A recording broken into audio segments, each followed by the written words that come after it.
여러분은 하나님의 뜻을 어떻게 분별하십니까? 하나님의 뜻 분별하기 쉬우십니까? 어떻습니까? 많은 성도들이 하나님의 뜻을 구하죠. 이 길로 가야 합니까? 저 길로 가야 합니까? 이 길이 하나님의 길입니까? 저 길이 하나님의 길입니까? 우리는 어떻게 주님의 뜻을 분별할 수 있을까요? 가장 먼저는 성경이 말씀하시는 우리를 향한 하나님의 뜻을 먼저 알아야 되죠. 그러니까 당장 지금 이 길로 갈까요? 저 길로 갈까요?를 알기 전에 먼저 성경에서 밝히 말씀하시는 우리를 향한 하나님의 뜻을 먼저 좀 알아놔야 그 다음에 우리가 이 길로 갈지 저 길로 갈지도 알게 됩니다.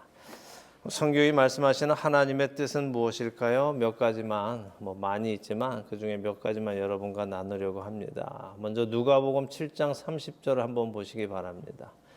예수님께서 이제 이런 말씀을 하십니다. 30절 한번 읽어볼게요. 바리새인과 율법 교사들은 그의 세례를 받지 아니하므로 그들 자신을 위한 하나님의 뜻을 저버리니라. 아멘 하셨어요. 자, 예수님께서 뭐라 하셨어요? 그의 세례가 누굽니까? 세례 요한의 세례를 얘기하는 거죠. 자, 세례 요한에 관해 말씀하시는 부분에서 많은 백성들이 세례 요한에게 와서 세례를 받았는데 침례를 받았는데 그것이 하나님의 뜻이었다는 거예요. 백성들이 나와서 하나님의 백성들이 나와서 세례 요한에게 나와서 세례를 받는 것이 하나님의 뜻이었는데 바리새인들과 율법사들은 세례 요한의 세례를 받지 않았다고 하셨어요. 그런데 그것이 그들을 위한 하나님의 뜻을 저버린 것이다라고 하셨습니다. 자, 혹시라도 오해해서 세례 안 받으면 그거 하나님의 뜻을 저버리는 것이다. 그 말로 오해하시면 안 됩니다. 물론 세례 받는 것이 하나님의 뜻이에요. 근데 여기에 이 말씀은 무슨 말씀이에요? 세례 요한의 세례를 받는다는 것은 무슨 의미입니까? 세례 요한의 세례를 받는다. 그걸 받으러 나왔다. 이 이야기는 무슨 의미예요? 백성들이 무엇을 얘기하는 겁니까? 내가 죄인입니다. 내가 나의 죄를 용서받아야 하는 사람입니다. 라는 것을 인정한다는 거예요. 그것이 하나님의 뜻이라는 겁니다. 근데 바리새인들과 율법사들은 자기들은 죄인이 아니다. 그래서 세례받을 필요가 없다라고 했기 때문에 그들은 그들을 향한 하나님의 뜻을 저버린 것이다라고 말씀하신 거죠. 그래서 하나님의 뜻은 우리 자신이 자신의 죄를 깨닫고 인정하는 것입니다. 내가 나의 죄를 인정하지 않는다면 그것은 하나님의 뜻을 저버리는 것입니다. 이번에 고린도 후서 7장 9절과 10절을 보죠. 내가 지금 기뻐함은 너희로 근심하게 한 까닭이 아니요 도리어 너희가 근심함으로 회개함에 이른 까닭이라. 너희가 하나님의 뜻대로 근심하게 된 것은 우리에게서 아무 해도 받지 않게 하려 함이라. 하나님의 뜻대로 하는 근심은 후회할 것이 없는 구원에 이르게 하는 회개를 이루는 것이요 세상 근심은 사망을 이루는 것이니라. 아멘. 자, 하나님께서 우리를 어떻게 하신다고요? 근심하게 하신다는 거예요. 어떤 근심을 하게 하실까요? 내가 죄를 질 때에 그 죄로 인하여 근심하게 하십니다. 내가 짓고 있는 그 죄를 생각하게 하시고 그 죄로 인하여 고민하게 하시고 괴로워하게 하시고 그 죄를 결국 인정하게 하시고 그렇게 근심하게 하시면 결국 우리를 어떻게 돼요? 구원에 이르는 회개에 이르도록 하신다는 겁니다.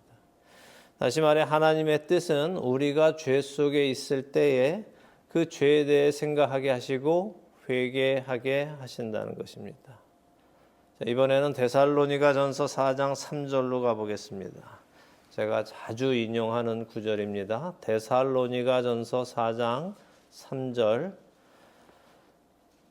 하나님의 뜻은 이것이니 너희의 거룩함이라. 우리를 향한 하나님의 뜻이 뭐라고요? 거룩함이라는 거예요. 거룩함이 무엇입니까? 거룩함은 세상과 같지 않다 하는 거예요. 세상과 같지 않다는 것은 또 뭐예요? 세상은 어떻습니까? 세상은 누구를 위해 살아갑니까? 자기 자신의 유익을 위해서 살아갑니다. 그런데 거룩한 것은 뭐예요? 자기 자신의 유익을 위해 사는 것이 아니라 하나님을 위하여 그리고 이웃을 위하여 살아가는 것이 거룩한 거예요. 뭔가 특별한 척 하는 게 아니라 나를 위해 사는 사람이 아니라 하나님과 이웃을 위해 살아가는 것, 그것이 거룩한 겁니다. 이게 바로 하나님의 뜻이라는 겁니다.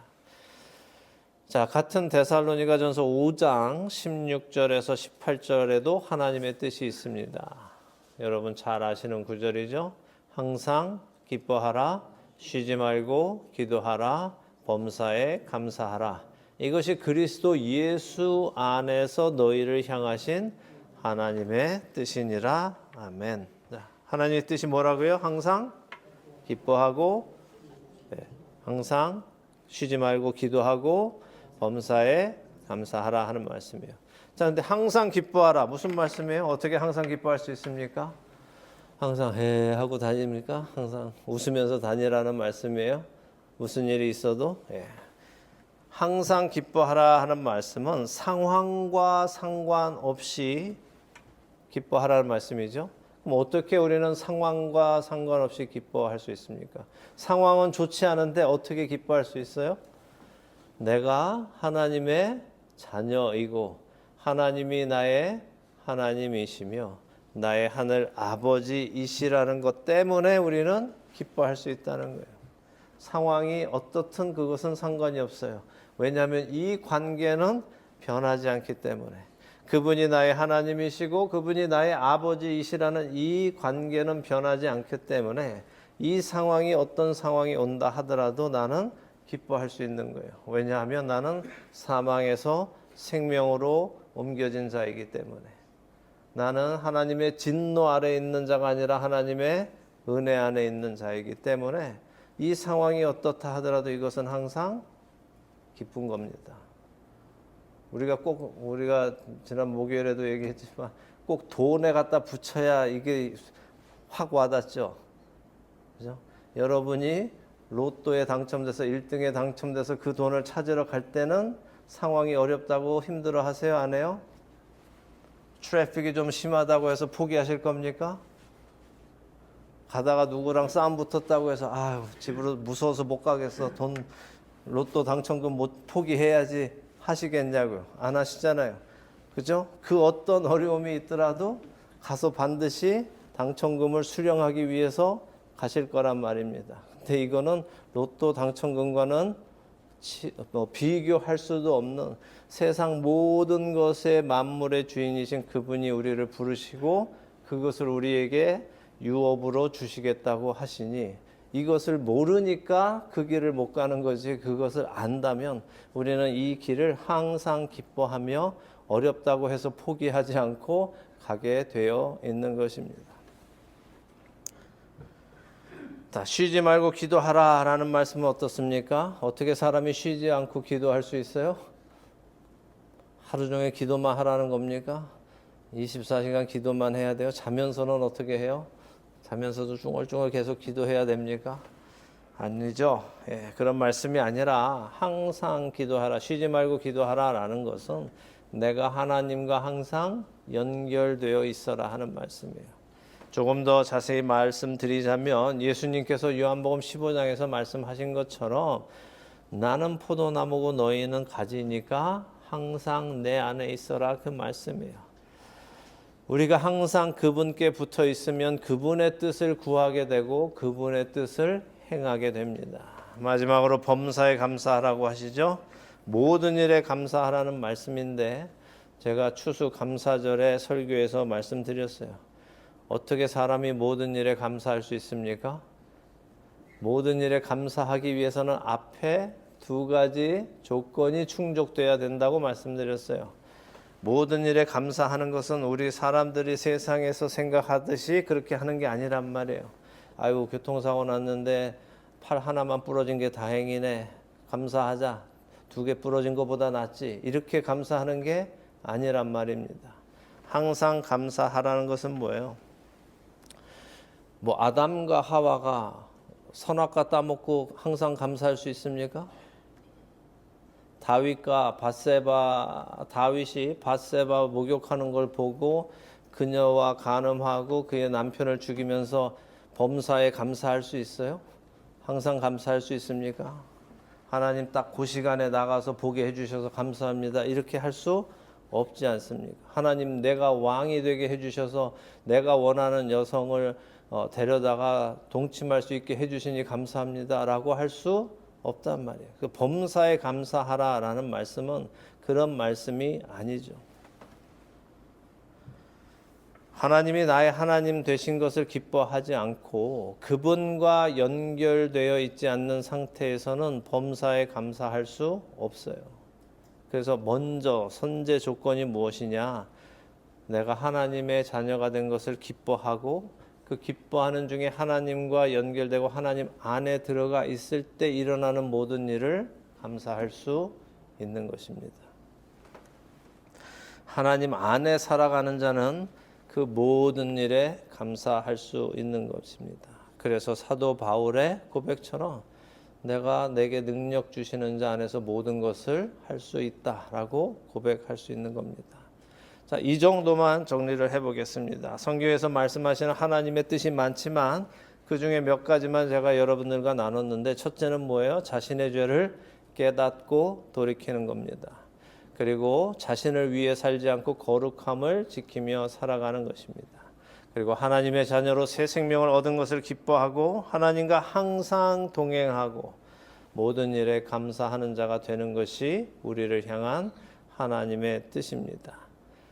자, 이제 사도 바울의 2차 선교 여행의 시작을 보면서 우리 삶 속에서 성령 하나님께서 우리를 어떻게 인도하시는지, 우리는 성령님의 인도하심을 어떻게 분별할 수 있는지 생각해 보기 원합니다. 사도행전 16장 6절에서 10절 오늘 읽겠습니다. 사도행전 16장 6절에서 10절입니다. 함께 읽죠. 성령이 아시아에서 말씀을 전하지 못하게 하시거늘 그들이 부르기아와 갈라디아 땅으로 다녀가 무시아 앞에 이르러 비두니아로 가고자 했으되 예수의 영이 허락하지 아니하시는지라 무시아를 지나 드로아로 내려갔는데 밤에 환상이 바울에게 보이니 마게도냐 사람 하나가 서서 그에게 청하여 이르되 마게도냐로 건너와서 우리를 도우라 하거늘 바울이 그 환상을 보았을 때 우리가 곧 마게도냐로 떠나기를 힘쓰니 이는 하나님이 저 사람들에게 복음을 전하라고 우리를 부르신 줄로 인정함이로라. 아멘. 자, 지도를 볼까요? 잘 안 보이시겠지만 바울이 어떻게 했어요? 이제 안디옥에서 출발해서 루스드라로 가서 여기에서 어떻게 했습니까? 디모데를 만났다고 말씀드렸어요. 자, 이 루스드라에서 바울이 지금 어떻게 하려고 그랬어요? 아시아에 말씀을 전하려고 했다 그랬어요. 자, 제가 전에도 말씀드렸죠. 바울은 아시아에 말씀을 전하려 했는데 거기에 사람들도 많고 도시도 많기 때문에 좋은 생각인데 성령께서 전하지 못하게 하셨다라고 했어요. 어떻게 전하지 못하게 하셨을까요? 그 방식은 말씀하지 않으셨으니 기록하지 않으셨으니 알 수는 없습니다. 중요한 것은 성령이 전하지 못하게 하셨다는 것을 그들이 알았다는 거예요. 만일 그들이 성령님의 그 뜻을 알지 못했다면 어땠을까요? 복음을 전하려 하는데 이거 사탄이 가로막네라고 할 수 있죠. 그래서 더 열심히 가려고 하지 않을까요? 야, 이거는 영적 전쟁이야. 우리가 아시아에 꼭 복음을 전해야 되는데 사탄이 우리의 길을 막고 있어. 그래서 이럴 때일수록 우리는 더 가야 한다 하면서 가려고 했을지도 모르죠. 그래서 성령님의 뜻을 아는 것이 중요하다는 말씀이에요. 자, 그럼 아시아에 복음을 전하는 것이 잘못이라는 말씀입니까? 그건 아니죠. 아시아에 복음을 전하는 것이 잘못이어서 성령님께서 막으신 것은 아니죠. 그럼 왜 막으셨을까요? 왜 막으셨을까요? 이 복음 전하는 일이 얼마나 좋은 일인데 또 이것이 사명인데 왜 아시아에 복음을 전하려 하는데 성령님께서 그것을 막으시느냐는 거예요. 왜 그렇습니까? 이 좀 답이 확확 나와야 될 줄로 생각하는데 타이밍이죠. 타이밍. 때가 아니기 때문에. 복음을 전하는 것은 맞아요. 그런데 지금 거기에 전할 때가 아니라는 거예요. 이 아시아에는 지금 2차 전도 여행인데 3차 전도 여행인 사도행전 19장에 가면 전하게 됩니다. 그러니까 우리가 생각해야 하는 것은 선한 일이라도 아무 때나 하는 것이 아니라는 거예요. 하나님의 때에 해야 한다는 것입니다. 내 마음대로, 내 생각대로 내가 하고 싶은 때에 하는 것이 아니라는 말씀입니다. 그렇게 하나님의 때에 할 수 있다는 것은 무엇을 말하는 것일까요? 그것은 내가 자기 고집을 내려놓고 자신을 위해서 이 일을 하는 것이 아니라 주를 위해 하는 사람인 것을 보여주는 거예요. 하나님의 때에 그 일을 하는 사람은 내 고집으로 하는 것이 아니라 하나님을 위하여 하나님의 때에 내 고집 내려놓고 주님께 순종하는 사람이라는 겁니다. 자, 바울 일행은 아시아에서 말씀을 전하지 못하니까 어떻게 했어요? 부르기아와 갈라디아 땅으로 갔어요. 자, 아시아는 어디냐면 여기입니다.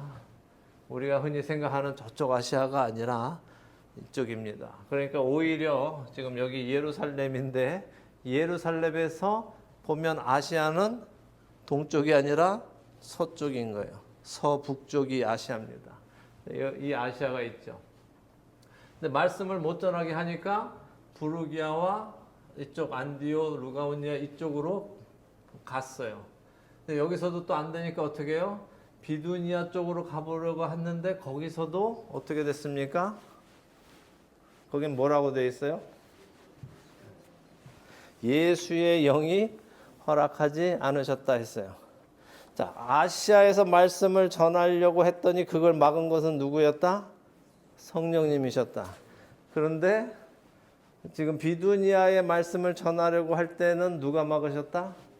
예수예요. 이 두 분이 어떻게 된 거예요? 성령님과 예수님의 영이 서로 다른 영이십니까? 어떻습니까? 같은 영입니까? 동명이인이에요. 어떻게 된 거예요? 두 분이 다른 영이지 않고 분명 한 영이실 텐데 왜 이렇게 표현했을까요? 왜 아시아에서는 성령님이 막으시고 비두니아에서는 예수의 영이 허락지 않으셨다고 했을까요? 우리가 앞으로 계속 보겠지만 성령님은 무슨 일을 하세요? 성령님은 뭡니까? 원어로 성령님 뭐예요? 파라칼레오. 그죠? 파라칼레오는 뭐예요? 내 곁에 와서 계시는 분이에요. 예수님은 어떠세요? 예수님 어디가 계세요? 하나님의 보좌 우편에 앉아 계시죠. 그죠? 대신에 그분이 성령님을 우리에게 보내주셨어요. 그분의 영을 우리에게 보내주셔서 우리와 함께 동행하게 하세요. 근데 예수님은 하나님의 우편에 앉아 계세요. 근데 그분이 가끔씩 오실 때도 있어요. 언제 오실까? 그것을 우리가 알아야 한다는 거예요. 자, 가끔씩 이제 사도 바울이 자기 생각대로 하지 말아야 하는 일을 고집 부릴 때가 있어요. 또 반대로 해야 하는 일인데 자기 판단으로 이건 안 될 거야 하고선 안 할 때가 있어요. 그때는 예수님의 영이 나타나세요. 무슨 말씀이냐 하면 사도 바울이 평소에는 성령님의 인도하심과 성령님과 한 마음으로 잘 가는데 어떨 때는 그 영적인 것을 잘못 보고 거기서 자기 고집을 막 부릴 때가 있단 말이에요. 우리 앞으로도 보겠지만 쉽게 이야기하면 여기서는 복음 전하면 안 돼 이러는데 막 나는 전할 거예요 막 이럴 때가 있고 여기 복음 전해야 돼 하는데 이 동네는 안 될 것 같아 이러고 안 전하고 포기하고 있을 때가 있단 말이에요. 그럴 때는 예수님의 영이 나타나셔서 그걸 고쳐주세요. 그 첫 장면이 오늘 여기의 장면입니다. 자, 그러면 아시아에서 말씀을 전하려고 했다가 막힌 것은 성령님의 인도하심을 순순히 인정했다는 거예요. 바울 일행이. 여기는 전하면 안 되겠구나. 지금 때가 아니구나 하고 딱 포기했습니다. 근데 여기 뭐라 그래요? 비두니아는 어떻게 했다고 돼 있어요? 말씀에 비두니아로 가려고 애를 썼다는 거예요. 막고 계시는데 막 애를 계속 막 쓰니까 성령님이 막으시는데도 그것을 깨닫지 못하고 자기 고집으로 계속 막 비두니아에 말씀 전해야 돼 하고 막 전하려고 하니까 어떻게 했어요? 예수님의 영이 나타나셔서 여기 아니야. 다른 데로 가라고 하셨다는 거예요. 그래서 어떻게 해요? 무시아를 지나서 여기 드로아까지 가게 됐다는 거예요. 자, 드로아에 가니까 드로아가 어디예요? 자, 이 반도의 끝에까지 온 거죠. 그죠? 바다예요. 그죠? 그래서 뭐 이렇게 보면 가까이는 보이지만 저 위에 마게도냐하고는 떨어진 곳이에요. 그러니까 마게도냐하고는 전혀 다른 대륙이란 말이에요. 바로 앞에 있어도 여기서 드로아에서 마게도냐로 가려면 배를 타고 가야 되는 거예요. 더 이상 갈 곳이 없고 바다 앞에까지 간 거죠. 그럼 누가 이끌어 가신 거예요? 사도 바울 일행을 누가 지금 드로아까지 인도해 가셨습니까? 성령님이 또 예수님이 삼위일체의 하나님께서 바울 일행을 거기까지 인도해 가셨어요. 그랬더니 밤에 환상이 바울에게 보이는데 마게도냐 사람, 그 바다 건너에 있는 사람 하나가 서서 이쪽으로 와서 우리를 도와주십시오 하는 환상을 보았고 그 환상을 본 후에 바울 일행은 함께 의견을 종합해 봤습니다. 그리고 이것은 저 마게도냐로 그들에게 복음을 전하라고 성령님께서 우리를 부르신 것으로 어떻게 했다고요? 인정했다라고 했습니다. 그래서 마게도냐로 가기로 힘을 썼다는 거예요. 자, 이제 생각을 좀 해보죠. 1차 선교 여행 때 시작할 때 안디옥 교회에서 리더들이 금식하며 기도하고 있을 때 성령님께서 어떻게 하셨어요? 바울과 바나바를 따로 세워라 이렇게 하셨어요. 말씀으로 하셨단 말이에요. 그리고 내가 그들을 어디로 보내겠다라고 하셨습니다. 그래서 그들은 바울과 바나바는 그때 안디옥 교회에서 구브로 섬으로 가서 자, 선교 잘하고 다시 돌아왔어요. 근데 2차 선교 여행을 지금 떠나는데 이번에는 말씀을 하지 않으세요. 어디로 가라라고 말씀하지 않으시고 가려는 곳을 어떻게 해요? 막으세요. 이쪽으로 가려면 또 여기도 막으세요. 그래서 계속 어떻게 해요? 몰아가세요. 어디로? 성령님이 가게 하기 원하시는 곳으로 몰아가신단 말이에요. 막으시고 결국 그 반도 끝까지 오게 하신 후에 그곳에서 환상을 보게 하십니다. 그래서 바울 일행이 지금까지 일어난 일을 토대로 자기들이 한번 생각해보고 의견을 나눈 후에 이거는 우리로 마게도냐로 가라고 하시는 것이다라고 결정했다는 거예요. 자, 그럼 왜 처음부터 성령님이 마게도냐로 가라고 안 하시느냐는 겁니다. 쉽잖아요. 처음부터 마게도냐로 가 이번에는 하시면 되잖아요. 근데 왜 안 하시죠? 왜 2차 이 선교 여행에는 말씀으로 하지 않으시고 1차 때는 바로 말씀하셔서 따로 해서 갔는데 왜 2차 때는 말씀 안 하시고 가려면 못 가게 하고 가려면 못 가게 하고 이렇게 해서 몰아가시느냐는 거예요. 왜 그러실까요? 언제나 드리는 말씀이지만 하나님이 우리에게 원하시는 것은 어떤 일의 성취가 아니에요. 그 일을 해 나가는 중에 세워지는 관계, 하나님과의 관계에 하나님은 집중하시는 것이지 빨리 가서 그 일을 하는 것에 하나님의 관심이 있는 것이 아니라 그 일을 해 나가는 과정 속에서 하나님을 경험하고 하나님을 신뢰하게 되는 것이 하나님의 관심이기 때문입니다. 우리는 자꾸 이것을 잊어버려요. 그래서 맡겨진 일을 막 해내려고만 합니다. 더 빨리, 더 많이, 더 많은 일을 해내려고 합니다. 그런데 모든 사역을 많이 하고 빨리 한다고 한들 그 안에서 하나님과의 관계가 깊어지지 않는다면 그 하는 모든 사역은 아무 소용이 없는 거예요.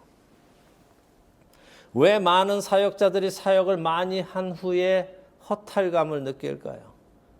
왜 많은 사역자들이 사역을 한 후에 번아웃이라는 것을 겪게 될까요? 그것은 모두 하나님과의 관계에 집중하는 것이 아니라 사역을 이루어내는 것에 관심을 갖기 때문에 그래요. 그것은 모두 하나님과의 관계를 깊게 하는 것이 아니기 때문에 그렇습니다. 목적이 거기에 있지 않기 때문입니다.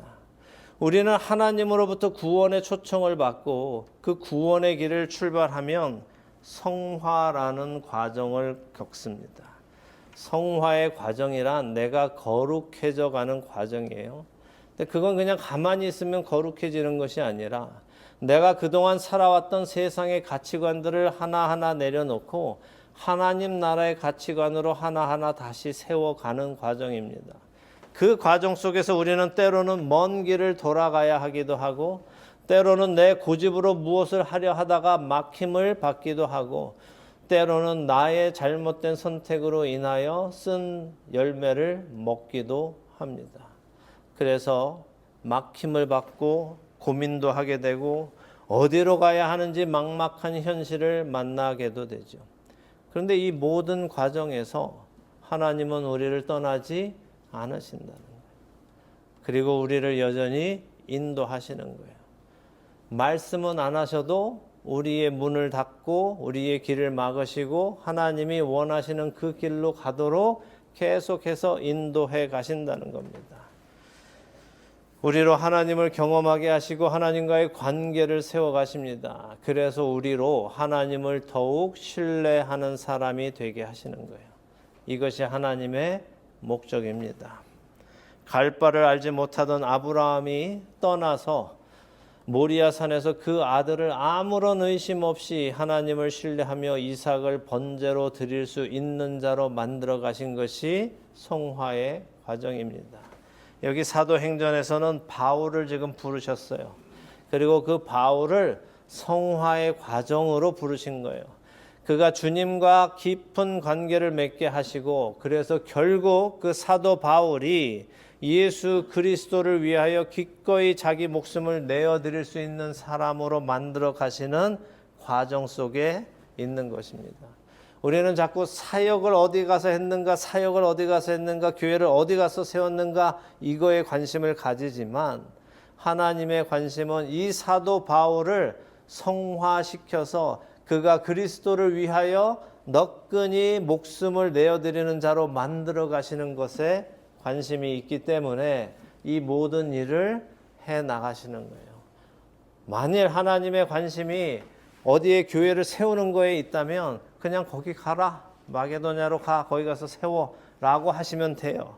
근데 그게 아니라 그것을 세우는 것도 목적이지만 그 세우는 과정 속에서 하나님의 뜻을 알고 하나님과 더욱 깊은 관계에 들어가는 것이 하나님의 목적이기 때문에 하나님이 이런 방식으로 일을 하시는 거란 말입니다.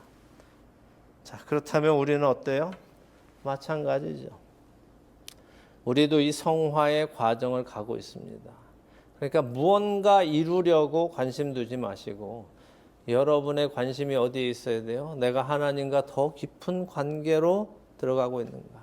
내가 하나님을 더욱 신뢰하고 있는가? 하나님을 더욱 알아가고 있는가에 관심을 가지셔야 해요. 하나님을 더 알고 하나님을 더 신뢰하게 되는 것. 그래서 하나님의 말씀이라면 팥으로 메주를 쓴다 하더라도 믿을 수 있는 사람이 되는 것. 그 관계로 하나님이 우리를 이끌어 가시는 거예요. 만약 하나님께서 여러분에게 팥으로 메주는 팥으로 쓰는 거야 라고 하시면 어떻게 하실 거예요? 아이고 하나님도 메주는 콩으로 써야죠. 이러면 안 되는 거예요. 하나님이 하시니까 팥으로 메주를 쓸 수 있겠구나 라는 사람이 되는 것이 하나님을 신뢰하는 사람이 되는 것입니다. 그렇다고 목사 말에 그렇게 하시는 건 안 돼요. 하나님의 말씀에 그렇다면 그런 겁니다. 이 관계가 목적이 된다면 우리 삶 속에는 그 어떤 시간도 낭비가 되지 않아요. 그 어떤 시간도 헛된 시간이 아닙니다. 왜냐하면 하나님은 그 모든 시간을 사용해서 하나님을 신뢰하게 하실 것이기 때문에 그렇습니다. 하나님과 깊은 관계를 맺게 하실 것이고 그렇기에 그것은 낭비가 아니라 귀중한 순간들인 거예요. 바울 일행이 아시아로 갔다가 안 돼서 돌아서 부르기아와 갈라디아와 무시아 앞에 가서 비두니아로 가고자 애쓰다가 안 돼서 드로아까지 간 것이 세상의 관점에서 보면 그거 시간 낭비고 돈 낭비고 인력 낭비고 에너지 낭비처럼 보일 수 있지만 하나님의 관점에서 보면 바울 일행이 성숙해져 가는데 그리고 결국에 모든 상황을 통하여 하나님의 뜻이 무엇인지 깨닫게 되는 자기들끼리 음성을 듣지 않고 상황을 가지고 하나님의 뜻은 이것이다라고 결론을 내릴 수 있는 데까지 만들어 가셨다는 거예요. 그들을 성숙하게 하셨다는 겁니다. 그렇기에 그 성숙해져 가는데 꼭 필요했던 시간인 거예요. 오늘 여러분의 삶에 혹시라도 낭비처럼 느껴지는 일이 있습니까? 어디로 가야 하는지 잘 모르겠는 상황이 있습니까? 그러나 하나님은 여러분과 함께 하시고 여러분을 인도하십니다. 그리고 하나님을 더욱 신뢰하는 관계로 만들어 가실 거예요. 그러니 여러분의 생각과 고집과 안일함을 내려놓고 기꺼이 불편함 가운데로 들어가시기를 바랍니다. 그것이 주님을 더 알아가는 그리고 주님을 더 신뢰하게 되는 길이기에 그렇습니다. 주님을 더 알아가는 은혜가 우리 모두에게 있기를 예수님의 이름으로 축원합니다. 기도하겠습니다.